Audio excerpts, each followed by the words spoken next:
When I was 60, I lay bedridden with illness.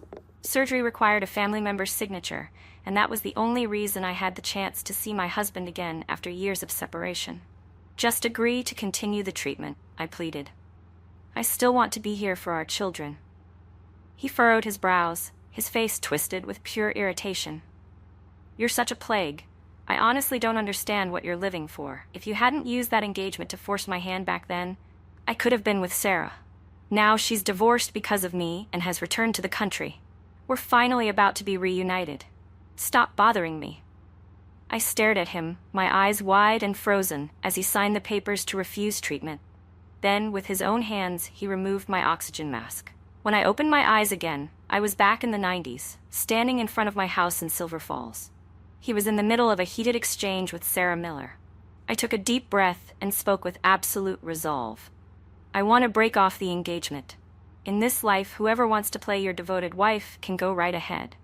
As for me, I'm going to seize the opportunities of this economic boom and become one of the first great female entrepreneurs. I opened my eyes and stared in a daze at the zodiac calendar hanging on the wall.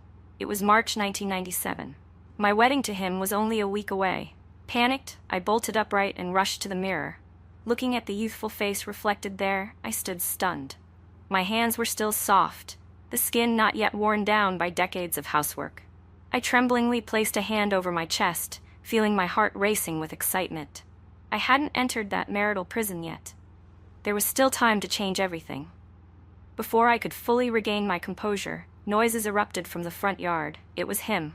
He was gripping Sarah Miller's hand tightly, his eyes filled with intense emotion. Sarah, I will never let you go again in this life. Only after losing you did I realize how much I regretted it. Living a whole life with someone I don't love was true agony. I don't want to wait until she dies at 60 anymore. Not in this life. I want us to be together right now. Come on, we're going to break off the engagement immediately. I froze, staring at his youthful face through the doorway. Every word he spoke hit me like a physical shock. He had been reborn too. In our previous life, he had personally removed my oxygen mask, yet in front of others, he put on a show of heartbreaking devotion. The doctors and nurses had hurried to comfort him. Professor Sterling, you and your wife struggled through so many hardships together over the years. We understand you only did this because you had no choice. You didn't want to see her suffer anymore. Please, try to bear your grief. Indeed, everyone knew Professor Sterling was a man of deep sentiment. They told him life was long and he had to look forward. But only I knew. His tears didn't fall from heartbreak. He feigned being unable to accept the truth, carrying a bouquet of flowers as he walked away with a staggered gait, maintaining his image as a good husband and a respected scholar. In reality, he was rushing to the airport to pick up the woman he had loved his entire life. The petals from his bouquet fell to the ground, crushed and dirtied under his shoes. Just like my tragic life. I had closed my eyes then, losing consciousness to the long, flat beep of the monitor. Thinking of this, I clenched my hands into fists. My parents, seeing me standing frozen at the door, assumed I was heartbroken. They immediately turned to him and began scolding him furiously. You Sterlings are truly ungrateful. Back then, for the sake of this marriage, our family gave you everything we could. When your mother was gravely ill, my daughter Mia and I were the ones who pulled the cart to get her to the hospital in the middle of a blizzard. And now you're saying you don't like her anymore. He and I were childhood sweethearts, an engagement arranged by our grandfathers. His family had been very poor, surviving almost entirely on loans from everyone around them. My parents, out of respect for the engagement, had frequently helped his family. Standing beside him, Sarah Miller acted the part of the victim, speaking to him in a low, aggrieved voice. Arthur, don't argue with your sister Mia because of me. Mr. Miller is right, you should marry her. After all, your family owes them so much, you should pay them back. No matter how much I love you, I have to let go. Her seemingly objective words only made the look he gave me more loathsome. At that moment, his mother arrived, huffing and puffing. She raised her hand as if to slap him. You ungrateful boy. The Millers helped us so much. Mia even saved my life. If you break this engagement, how can we even show our faces in this town? But that hand stayed raised and never fell. She was waiting for me, just like before, to rush over in a panic and stop her. How ridiculous. Now, I wished I could slap him a few times myself. This life has started over, and I absolutely refuse to be his good wife ever again. I want to live for myself. Fine. I agree to break the engagement. Not just him, but everyone standing around was stunned to hear me say that. Everyone on this street knew I had liked him since we were kids. How could I agree to end it so easily? He stared at me in disbelief. Mia, can you really bring yourself to leave me? I let out a soft laugh. Of course I can't bring myself to do it. Hearing this, Sarah Miller immediately turned her head away, forcing out a couple of tears. If your sister Mia refuses to let go and doesn't want to bless us, then for your future, Arthur, I'm willing to step back. Arthur, let's break up. Heartbroken, he immediately pulled her into his arms. He turned back to me with a look that said I knew it, followed by immediate impatience. But I kept speaking. So you have to pay me back. Over the years, my family has helped yours quite a bit. It was all because of our engagement. Now that you want out, we should settle this debt clearly. He hadn't expected me to ask for money at all, given how I used to be. In his mind, I should have been desperate to hand over every penny I had to him. He instinctively assumed I was using money as a tactic to force him back to me. His face twisted with disgust, and he was about to bark out his agreement just to spite me, but then he suddenly remembered something. In 1997, he wasn't a prestigious professor yet. He didn't have a cent to his name. I knew he was broke, so I pulled out the tools I had already prepared. Write a promissory note, then. I've got the paper and pen ready. 2% interest. You'll pay back $10 a month over the next 3 years, with the full balance due at the end of the term. His mother, who was used to bleeding my family dry, grew hesitant when she saw how cold and decisive I had become. She tugged at his sleeve, whispering urgently, Arthur, how are we supposed to live if we have to pay back that much money all at once? Listen to me. Just say something nice to Mia. You know how she is. In our past life, he had always looked down on my family for being in trade, yet he had lived off our kindness, which forced his self-important, refined self to bow his head to us. Reborn now, there was no way he was going to bow to me again. Without another word, he snatched the pen and began writing the note. Don't say another word, Mother. I've already applied for the county's study abroad scholarship program. I'm guaranteed to be selected. When that happens, I'll return with prestige and glory. I wouldn't even blink at the dirty money the Millers make. Standing beside him, Sarah Miller added gently, Arthur, even if things aren't great for you right now, I don't mind. Even if your sister Mia is being petty and refuses to help anymore, with your talent, you're bound to have a brilliant future. Her words moved him so much his eyes reddened. He arrogantly shoved the promissory note toward me, his chin held high. I'll pay it back. I'll show you, Mia Miller. I can live a perfectly fine life without you. I took the note, ignoring his aggressive posturing. I already had my own plans. In my previous life, I loved business, but he had dismissed it as petty street vending that brought him shame. I had given it up then, resigned to being the good wife who managed the household. Now that I was starting over in the middle of a vibrant economic reform, shouldn't I make a real splash in the business world? This time, I was living only for my own happiness. Besides, back then, if I hadn't spent my time running around and pulling strings, where did he think that scholarship had come from? He truly couldn't wait a moment longer. As soon as he broke the engagement with me, he rushed to organize a wedding with Sarah Miller. Compared to my previous life, where I had only draped a red cloth over myself to get into the bridal carriage, he threw a lavish celebration this time. Despite having to borrow money from every possible source, he insisted on buying Sarah a proper wedding dress and providing the 4 big pieces as a dowry. The wedding procession paraded noisily around town before heading to his old house. On Trio Street, the neighbors watched me standing there and curled their lips, sighing, "What an ungrateful man. Don't be fooled by that fancy show. He's drowning in debt. He borrowed from everyone he could, promising to pay back double once he gets that scholarship. Who knows if that's even real or just a pipe dream." Mrs. Reed patted my hand gently. "Mia, honey, don't be sad. I'll introduce you to someone much better later on." Sad? I didn't even have time to be sad. The next 20 years would be the era of the great economic boom, and I had to seize every chance to make as much money as possible. Once I was successful, why would I care about some guy named Sterling? Energized by the thought, I pushed my merchandise to the front. "Thank you, Mrs. Reed. Look at these. They're jeans. They're all the rage down south right now. See if you like any of them. I'll give you 20% off. The shop officially opens tomorrow, so please bring everyone by to support me." Mrs. Reed smiled so wide her eyes nearly disappeared. I didn't expect that while I was restocking that evening, he and Sarah would show up. He curled his lip in a mocking sneer. "Tsk, tsk. Working all day just to open this tiny, cramped little shop? Sarah, see if there are any pants you like." I glanced at him without a shred of politeness. "My shop only takes cash, no promissory notes." His face immediately darkened and his voice rose. "Are you looking down on me? Sarah, go ahead and pick whatever you want. I'm paying with cold, hard cash." I kept my head down, focused on my ledger, and said flatly, "Borrowed money sure is easy to spend, isn't it? But if I remember correctly, Sarah, your tuition for the dance academy is due soon." The hand she had on a pair of jeans froze. She turned slowly to look at him. "Arthur, the tuition is $100, so these pants." He immediately beat his chest, maintaining his tough act. "Buy them. If you like them, buy them." Then he looked at me with pure disdain.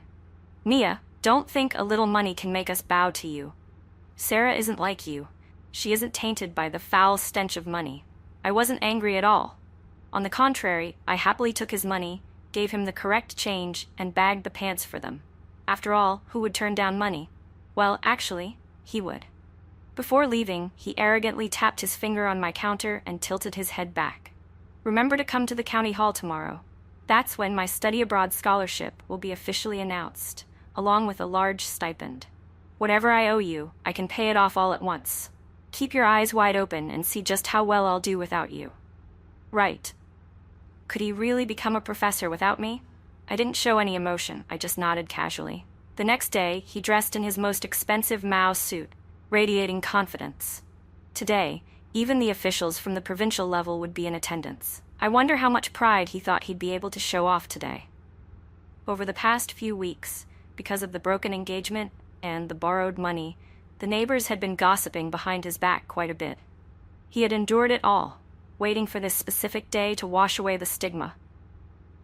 His mother had even been bragging everywhere for the last half-month, claiming her son was going abroad. She had invited half the street to attend, stuffing her pockets with wedding candy to hand out the moment the results were announced. The neighbors were all competing to flatter him. "I've lived all these years and never even stepped foot out of the province," one said. "Arthur is so young and already going to study abroad. He's so talented." "That's right," another chimed in. "I heard that once he returns, he could go to the capital to be a professor or do scientific research. He'll definitely be on TV someday. Arthur, don't forget us when you hit it big. You're making the whole neighborhood look good." These fawning words left him floating on air, as if he had already reached the pinnacle of success. When he saw me walk in, his chin tilted even higher with smug satisfaction. "Next time we meet, remember to call me Professor Sterling. Look at yourself. Just a common street peddler. You were never worthy of me." I wasn't angry, I simply smiled back. "Watch your mouth, Professor Sterling. It's not called peddling anymore, it's called business." He let out a cold, condescending huff. "Humph, you're certainly good at back-talking. Let me tell you, from this day forward, no one will dare call me a betrayer again. People will only know that Mia Miller wasn't good enough for me." The conference began. After half an hour of long-winded speeches, the most important moment arrived, the announcement of the selected candidates. A voice crackled over the microphone, reading the names one by one. Kevin Young, not selected, not selected. Liam Hayes, selected. As soon as he heard that name, Arthur's smile brightened. In our previous life, only he and Liam had been chosen. It seemed everything in this life was unfolding exactly the same. Thomas Grant, not selected. Arthur Sterling. The moment his name was called, the entire hall turned to look at him. He stood up excitedly, adjusting his collar and straightening his back with pride. As long as he was selected, he would be the respected Professor Sterling again, just like in his previous life. The whispers behind his back, the mounting debts, even Sarah Miller's tuition, all of it would be resolved in the blink of an eye. He would have a perfectly successful life. He couldn't even help himself. He took a half step forward, his contemptuous gaze sweeping over me. But in the next heartbeat, the voice on the microphone continued. Not selected. His entire body froze. He stood there, nearly unable to believe his ears. He let out a panicked shout. "What?" The moderator looked embarrassed and was forced to repeat it. "Comrade Arthur Sterling was not selected. I'm sorry, please take your seat." but he remained standing, motionless. Finally, his mother, feeling the stinging embarrassment, tugged hard on his sleeve to pull him back down. He nearly collapsed into his chair, his face ghostly pale. He trembled all over, his mouth murmuring incessantly, "Impossible. That's impossible." As soon as the announcement ended, he practically charged forward, frantically grabbing the head of the selection committee, Mr. Price, to demand an explanation. "Why wasn't I on it? Why not me?" "I was clearly on the list. Are you jealous because I competed with you for a committee position in the past life, so you're intentionally sabotaging me in this one?" He gripped Mr. Price's sleeve so hard it crumpled. His crazed words were making the man lose his patience, though he still tried to explain. "I have no idea what nonsense you're talking about. The selection is based entirely on scores. There was only one slot, and Comrade Liam Hayes scored 1 point higher than you. Naturally, the slot went to him. Arthur, you placed second, which is still a very good result. You should remain calm and accept it." But Arthur grew even more hysterical. "One slot? Isn't it 2? There were clearly 2 slots in the past life. How am I supposed to be calm? I bet my entire life on this scholarship. There must be a mistake. Check again." Mr. Price's patience finally ran out. Seeing how agitated Arthur was, he signaled the security guards to drag him outside to prevent a scene. He was blocked right at the entrance of the hall. His mother and the neighbors, feeling humiliated, had already slunk away in silence. He sat huddled in a corner against the wall, staring at the list posted on the bulletin board, laughing and crying at the same time. His expensive mouse suit was now wrinkled, and his hair was a mess from the scuffle. He no longer looked like the refined intellectual he took such pride in being. I stood there quietly, watching him. Once his fit of madness began to cool, I stepped forward and asked calmly, "Arthur Sterling, do you know why you were selected in our previous life?" He stiffened for a moment. Then he bolted upright, glaring at me with shock. "In the previous life, could it be that you also?" I smiled slightly and shook my head, but I didn't answer his question. Instead, I continued, "I was the one who begged for that slot for you. From the start, there was only ever one. In our last life, I knelt and begged Mr. Price, asking him to give you a chance since you placed second. I even offered to pay your tuition myself. I pleaded with so many people and was rejected so many times before they finally reluctantly agreed. Did you never wonder? Why do you think your scholarship stipends were always transferred directly into your hands?" He immediately shot back, his voice shaking with agitation. "That's impossible. You're lying. I won that selection on my own merit. In our last life, it was because you interfered so much that people started spreading rumors about me using the back door." I looked him straight in the eye, my gaze steady and devoid of emotion. "The first month you were abroad, your stipend was $800. That was every penny I had saved over the years. The second month, the stipend was $815. You didn't want me doing business, so I hauled coal and collected scrap paper everywhere. I cut back on every meal just to scrape that money together. The third month." As if he couldn't take it anymore, he let out a scream. "Stop it. I told you to stop. You're just talking nonsense. It's all lies and deception." But his voice grew weaker as he spoke, his volume gradually fading. Deep down, he knew. During his entire time abroad, he had never sent me a single letter. How else could I know every detail so precisely? There was only one possibility. I was telling the truth. But he didn't want to believe it. Since he was a child, he had possessed an inflated sense of pride. I had hidden everything just to save face for him. And for what? When he returned from abroad, he looked at me like I was some shallow, provincial woman. His eyes were full of loathing, criticizing me for only caring about money and for being uneducated. He even banned me from stepping foot into his office. When I was on my deathbed, struggling with all my might to keep living, he was the one who personally pushed me into the abyss. My chest heaved violently. All the resentment and bitterness from my past life was jammed in my heart, impossible to fully express. It could only transform into a stream of falling tears. "Arthur Sterling, everything happening to you now is karma. You deserve this." I turned my back and walked away without giving him another glance. I had only taken 2 steps when his arrogant voice rang out behind me. "Do you think this is enough to make me bow to you? You're dreaming. Even without you, even if I'm not a professor, I can still live a successful and fulfilling life. Sarah Miller is beautiful and gentle. She's a trained dancer and a high school graduate. She's 1,000 times better than you.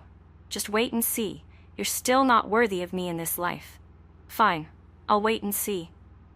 Mia, honey, I know a young man over at the Women's Federation who works in the government's communications department. He's very decent and polite. If you're free this weekend, why don't you go meet him? I shook my head with a smile and slipped a pair of socks into Mrs. Reed's bag. Mrs. Reed, my electronics shop just opened. I really don't have the headspace for that right now. Thank you for looking out for me, though, and for always supporting my business. These are new socks from the city. Take a pair and see if they're comfortable. Mrs. Reed feigned anger and gave my forehead a playful flick.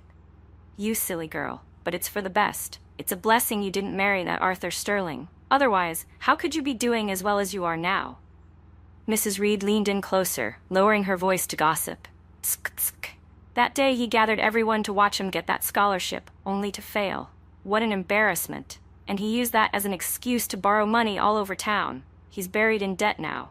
And now, he's been assigned to work as an elementary school teacher. His monthly salary is only $50. Heaven knows when he'll ever pay those debts back. Someone even tried to offer him a side job, but he said it was an insult and refused to do it. His head is so far up in the clouds that his family is about to run out of food, and he's still being picky. Speak of the devil. Arthur walked straight into my shop with his head down. Without saying a word, he knocked hard on the counter and spoke in a commanding tone. Mia, step outside for a minute. What? Just because he told me to step out, I was supposed to go? He was clearly used to treating me like a free nanny in our past life. I kept my face cold and didn't even look at him. The shop is busy. I can't leave. If you have something to say it here. He hadn't expected me to reject him so bluntly. For a moment, he was choked up, unable to speak. Finally, he fumbled with his bag and pulled out a plastic sack. Inside was the pair of jeans he had bought for Sarah Miller. Refund this for me. I glanced at it and said flatly, I can't take it back. Why not? The tags are cut, and they've clearly been worn and washed. But he wouldn't let it go. On what grounds can't I return them? She clearly only wore them a few times. Why won't you let me return them? Mia, don't let your love turn into hatred. Just because you can't have me, you're starting to target me. Before I could even argue, Mrs. Reed stepped in front of the counter, hands on her hips, and lit into him. Arthur Sterling, have you no shame? Who wears clothes and then tries to come back for a refund?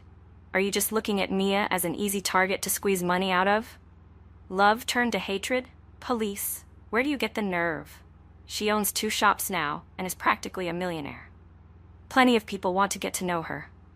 It's a good thing you were blind enough to break the engagement, because if Mia had married you, her life would have been dragged into a deep hole. As soon as Mrs. Reed spoke up, the neighbors around us began whispering loudly, making his face turn bright red with shame. Finally, he gritted his teeth, grabbed my wrist, and pulled me outside. Once we reached a deserted alleyway, he let go and said in a cold voice, Fine, Mia. You don't have to refund them, but you need to pay Sarah Miller's tuition. I let out a scoff of pure derision. On what grounds? Am I her mother? Arthur kept his face stern, adopting that lecturing tone of his. But in our past life, you always gave her money. Besides, in that life, you were the one who caused her to trip and break her leg, making it impossible for her to get into the dance academy. Mia, you owe it to her to make amends. I rolled my eyes lazily, making no effort to hide my contempt. First of all, in our past life, you were the one who took the family's money to support her. Every time I breathed a word of protest, you'd glare at me and throw a tantrum. I only endured it and agreed for the sake of the family and the kids, which allowed her to bleed us dry. Second, her broken leg wasn't because of me. She tripped all by herself. The hospital records clearly stated there was nothing wrong with her leg. And third, with her dancing skills being at the bottom of the class, only someone with lard covering their eyes, like you, would believe she could actually pass the audition. His reflex was to defend her immediately. Don't slander Sarah just to excuse yourself. She was always the best in her dance class. She was more than capable of passing. Sarah is different from you. She's refined, elegant, educated, and truly understands me. If you hadn't stood in our way, I would have been with her long ago in our past life. Thank God she finally divorced her husband for me. I truly couldn't stand his stupidity any longer, and cut him off. Divorced? In your dreams. Sarah Miller went abroad back then because she latched on to a wealthy businessman to be his mistress. There was no marriage involved. Later, when she got older and lost her value, she was tossed aside like trash. She only came back to find you because she saw you had made a name for yourself. Do you actually believe that I left so you could be happy, Act? You really are a special kind of stupid." Seeing his face contort with rage, I didn't want to waste any more breath on him. "I won't say another word. In this life, I haven't done a single thing to make her trip. So let her take the exam and see what happens. You should go check the results yourself. And since you believe she's so noble and pure, let's see if she still treats you the same when you have no money and no status." He gripped the bag of jeans in his hand, gritting his teeth. "Lies. All lies. Sarah isn't the person you claim she is. I'll prove it to you." I don't know where he managed to borrow the money, but he eventually scraped together enough for Sarah Miller's exam fees. By the time the results were announced, I was restocking at the garment district. I had since rented a 2-story storefront. Business was booming, and I was getting busier by the day.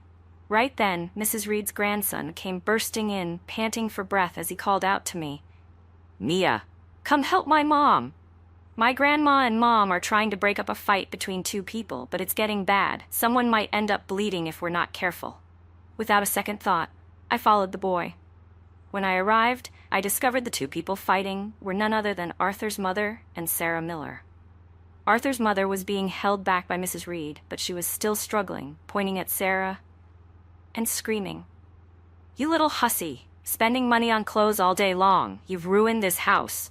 All that makeup plastered on your face. Who are you trying to impress? You don't earn a cent. You won't lift a finger for housework, acting like a damn queen in this house. Arthur, why on earth did you marry this disaster?" Sarah Miller didn't back down, poking her head out to shriek back, because he wanted to. Besides, I'm a dancer. A dancer's hands aren't meant for laundry and cooking. Hearing this, Arthur's mother flew into a fresh rage, lunging to grab Sarah's hair. "He even mortgaged the house to pay your tuition? And now you say you failed? Do you feel even a shred of guilt toward my son? Toward this family? If I hadn't caught you at the river pretend washing clothes, only to find you hiding in the woods kissing that foreigner, my son would have been wearing that green hat of a cuckold forever." Pain surged through Sarah, and she let out a piercing scream, swinging her hands to claw at the mother's face in retaliation. The two of them dove into a chaotic brawl, neither willing to give an inch. "Stop it, everyone stop!" Arthur had returned. Thanks to the intervention of the police, the crowd was finally forced apart so they could speak. He looked at the swarming onlookers, his face flushed with shame and anger. "What are you two doing? How much more do you want to humiliate me? How am I supposed to hold my head up after this?" His mother immediately threw herself into her son's arms, crying out her accusations. "Arthur, you're finally home. I caught this woman cheating on you, and now she's trying to pack her things and run. We went deep into debt just to marry her, and now that she's found a rich man, she wants to wipe the slate clean? Dear God, is there no justice?" He didn't answer his mother. Instead, he turned to stare at Sarah Miller, his face darkening. "Sarah, you said you failed because you were nervous. But I went to the school to investigate. The teachers said you skipped class 2 out of every 3 days. Your grades were always at the bottom, and you were very close with a foreigner. The top student wasn't you, it was your classmate, Jane Wu. You've been lying to me this whole time, haven't you?" Sarah Miller was driven to the brink of madness. "You dared to investigate me?" Faced with his interrogation, she finally gave up the act. "Fine. Since you found out, I don't need to pretend anymore. You and your mother are right, but none of this is my fault." She looked at him with pure, loathing contempt. "Didn't you say you were going to be a professor? Weren't you going to become a famous professor? Weren't you going to study abroad and get a stipend, then watch your career take off? That's exactly why I chose to follow you." She let out a cold laugh, every word cutting into his heart like a blade. "But look at how I've had to live since marrying you. The wedding was grand, sure, but every cent of that dowry was borrowed. On payday, a swarm of creditors lurks around, ready to haul the very pots and pans out of our house. We can't even afford a bit of lard for cooking, let alone meat or fish. And that one dress I owned? You took it back to the store just to get the cash. What do you have besides a pretentious shell, you poor, status-obsessed excuse for a man? You refuse to swallow your pride to earn a living. You just indulge in delusions of grandeur. You have nothing, yet you still consider yourself some great intellectual. Marrying you was the biggest mistake of my life." Those biting words left him stunned, unable to believe what he was hearing. He looked at her with pleading eyes. "Haven't I treated you well? I borrowed money for your tuition and living expenses just to keep you in school. Sarah, life is hard right now, but you said you didn't care about my background. You said we'd work hard together and that things would eventually get better." She snorted. "You actually believe that garbage? Without money? How are you supposed to give me a good life? Let me tell you something. In a few days, I'm leaving the country with my man. He's a wealthy businessman from the States. He even owns factories. We need a divorce, immediately. I don't want anything to do with you anymore." With that, Sarah Miller shoved him aside and walked away without a hint of hesitation. "You miserable woman. You cheated on my son, burdened our whole family with debt, and you think you can just walk away?" Arthur's mother was so livid she shook her fist at Sarah's retreating figure, cursing her out. But the more she yelled, the angrier she became. Her breathing turned shallow and rapid, and her entire body began to tremble. She was having an asthma attack. "Mia, thank you. If it weren't for you, maybe my mother." As soon as he opened his mouth, I raised my hand to cut him off. I would have saved anyone in that position. "Just take care of your mother. I have work at the shop. I'm leaving." But Arthur's mother immediately grabbed my hand, her voice suddenly dripping with flattery. "Mia, honey, it's all that hussy Sarah Miller's fault. If she hadn't seduced Arthur, you two would be married by now. They say true character shows in times of trouble, and you really are a good-hearted person. I heard you're still single. How about this? I've decided. Arthur, you divorce that tramp right now and marry Mia. I also heard your shop is doing quite well, Mia. When I'm free, I'll come down and help you run the register." I was nearly floored by the sheer audacity of her calculations. My expression turned icy, and any trace of pity I felt for her vanished instantly. I was a fool for even bothering to save her. I yanked my hand away and said tonelessly, "That's not happening. I'm single because I choose to be, and it has nothing to do with Arthur Sterling. As for me and him, it is never going to happen in this lifetime, so stop dreaming." I smiled, intentionally twisting the knife for both of them. Because Mia Miller doesn't marry men who are once divorced.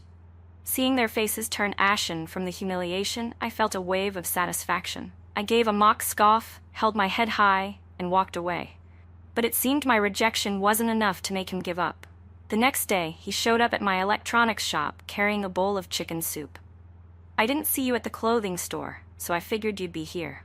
I simmered some chicken soup. My mother said it was delicious, so I brought some for you to try." I didn't take it. I just replied coldly, "No thanks. Drink it yourself. Don't turn me away. Consider it my way of showing gratitude and making amends for everything I did wrong in this life and the last." I let out a dry, mocking laugh. "Making amends? You say that like I'd actually accept it. Arthur, have you forgotten? In our past life after you became famous, how many times did you mock me? You said if it weren't for a debt of gratitude, why would I ever marry a woman like her? She only cares about business and can't read a single word. If you're truly sorry, the best thing you can do is get as far away from me as possible. I want no connection to you whatsoever. Don't let the foul stench of money on me stain a refined man like yourself." He hung his head speechless, his face burning with shame. He stood there for a long time, and by the time I looked up again, he was gone. I turned to my employee, Chloe. "Chloe, next time he comes around, don't let him in." But he didn't quit. Lately, he had been loitering around my shop constantly, looking for an opening to see me. Luckily, I had instructed my staff to keep the doors shut and bar his entry. Finally, a week later, he cornered me at the back warehouse door. The moment he saw me, he blurted out, "Mia, I'm sorry. I know I should have said this a long time ago. I have a lot of pride. You saw me at my most pathetic and shameful moments, so I subconsciously trampled on you. It was like I was trying to trample on my own humble past. I understand now how wrong I was. Mia, you're the only one who ever truly cared for me. All those years you looked after everything, raising our children. I realized it too late. But in this life, I promise I will cherish you. I'll treat you right, trust me." This apology sounded like it came from a completely different world. Was I satisfied? No. I only felt a deep sense of regret for my past self, who had wasted an entire lifetime on a man like him. I looked at Arthur Sterling's face. He was still as handsome and poised as ever, but in my heart there was nothing left but a calm indifference. "I hear you, but I don't accept it," I said. "I cannot forgive you on behalf of the version of me from my past life. In this life, I have money, beauty, and youth. But what about before? How long did I lie suffering on a hospital bed while you never even spared me a single glance? 50 years of enduring your coldness and contempt, only to be betrayed within my own marriage at the very end." I took a deep breath and spoke slowly. "You aren't a man with high self-esteem, Arthur. You are insecure and a coward. You could only find a sense of superiority by crushing me. You used to say that without you, I wouldn't have the life I had. But do you know what? Without me, you're nothing but a pile of dog shit." I pulled an invitation from my pocket and shoved it into his hand, using his own words against him. "My grand opening for the new restaurant is tomorrow. Remember to come support me. Keep your eyes wide open and see just how well I'm doing without you." He didn't show up. Perhaps he only dared to hide in the crowd and watch from a distance. But that didn't matter to me anymore. Between the opening ceremony, hosting guests, and managing the register, I was too busy to think.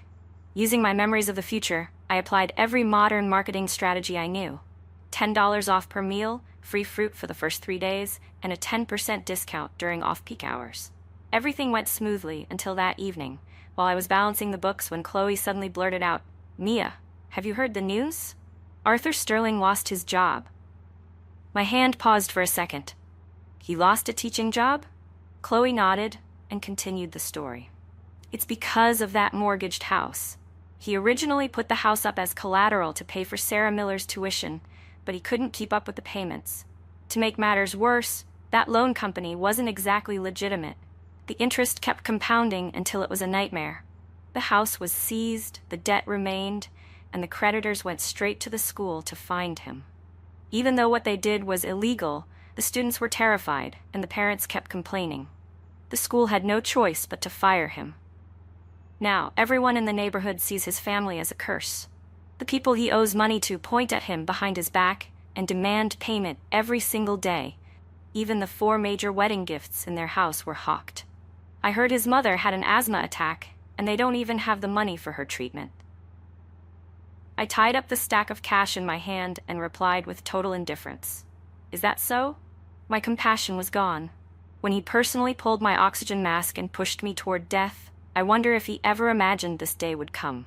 I had learned to let go of my urge to help everyone. I had learned to respect the fate of others. In this life, he had created his own karma, and he would have to swallow the consequences himself. "Chloe, from now on, you'll be the acting manager for the restaurant.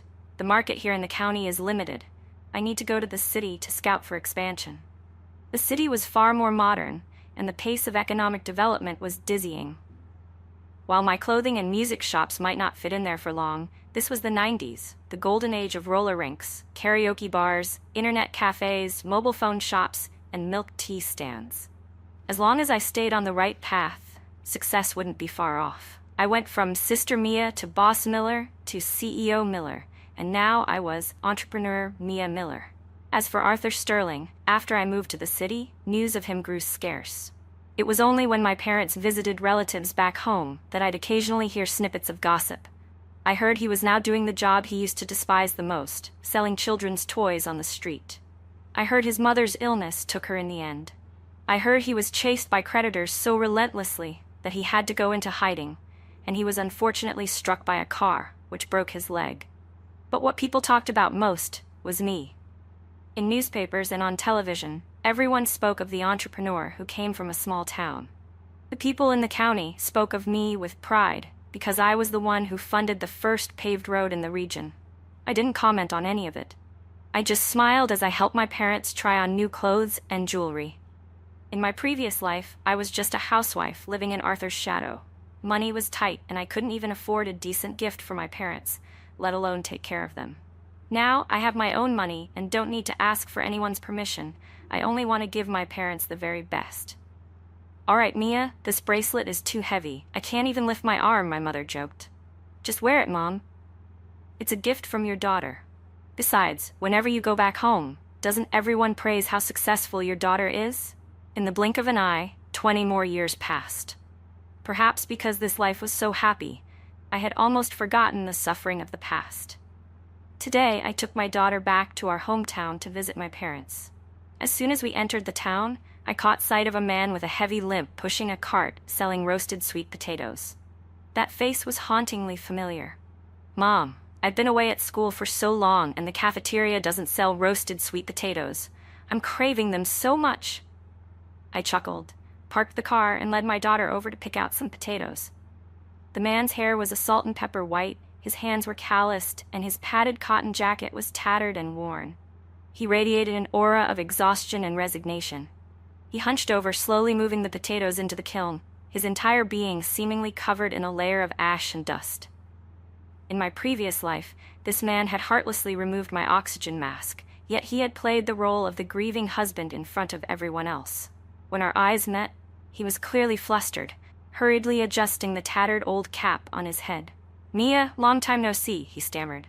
I gave a slight nod as a simple acknowledgement. When it came time to leave, he insisted on refusing my money, saying it was a gift for the child. At that exact moment, a familiar voice rang out from behind us. It was my husband, Liam Hayes. He was carrying a massive bouquet of flowers as he hopped out of the car and ran toward me, his face glowing.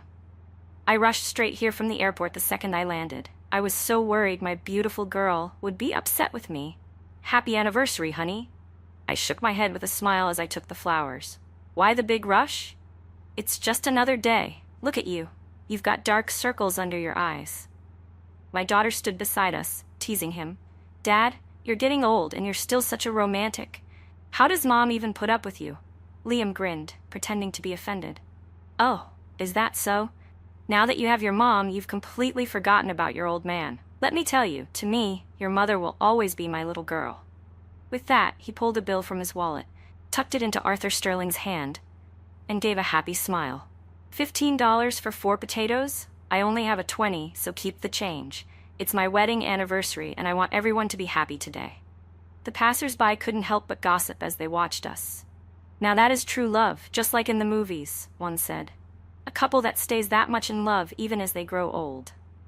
As the chatter reached his ears, Arthur Sterling's eyes slowly grew red and watery. But I didn't look back. The three of us walked away, leaving him standing there solitary and broken beside his potato cart. "Liam, hold these flowers for me. Come on, everyone, let's go to the grocery store. You're making Coca-Cola chicken tonight." My daughter cheered excitedly. "Dad's showing off his cooking skills again." I burst out laughing, squinting at the vibrant bouquet in his arms. In this life, every single petal was cherished and carefully protected by him, unlike the previous life, where I had been thrown away.